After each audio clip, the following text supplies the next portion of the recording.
There's a lot going on right now. A lot going on between Israel and Iran. A lot going on between other countries and Iran. Um, Several days ago, Israel started a massive operation to finally put an end to the threats of the Islamic regime. But I think even us were surprised about how masterfully this was done. And I think even Israelis, even the IDF itself was surprised, to be honest. I mean, they said they were surprised because they said that they managed to take out 3 times the number of the heads of IRGC than they anticipated. So they were surprised as well. Let me tell people this. A lot of people, when you say the Islamic Republic, they think of Ali Khamenei.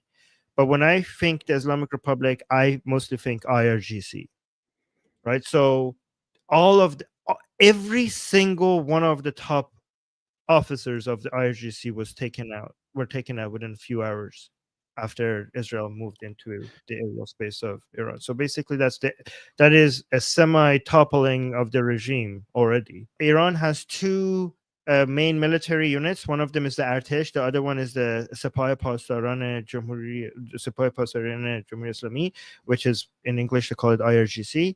And the Artesh is the army that was inherited from the Shah's time, from the Pahlavi time, which is why a lot of Iranians are hoping at some point we could use the Artesh to bring back stability after the toppling of the regime. The IRGC is the more ideological body military army, and the goal of the IRGC is not to protect Iran at all.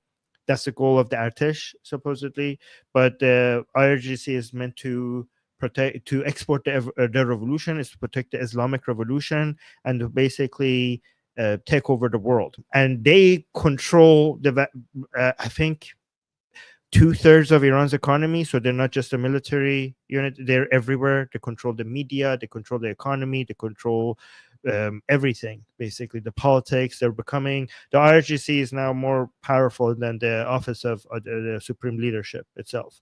They control everything, and basically they are the Islamic Republic. Israel somehow managed to send some false information to the officials within the Islamic Republic, thinking that they're getting intercepting messages by Israelis, and they managed to somehow get all of the people responsible for the rockets. Basically, they have like, I don't know how to translate that to English, but all the people responsible for that unit to meet with each other in one place, and basically they blew up that place.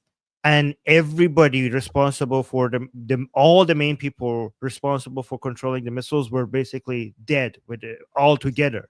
So you can't even find somebody to replace them. That's why it was so difficult for the regime to come up with a proper response at the beginning, because there was nobody anymore to manage this whole thing.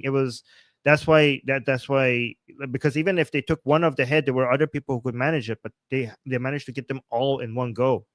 Yep, they assassinated and took out some of the most important figures on day 1 already, and then on day 2, they did some really sophisticated action. Yep. Because the Islamic Republic is a source of many other like when it comes to Hamas, Hezbollah, the Houthis, Kataib Hezbollah, Hashd al-Sha'bi, Fatimiyun, Zainabiyun, all of these different groups are all around the world. They're all connected to and funded and supported by the Islamic Republic.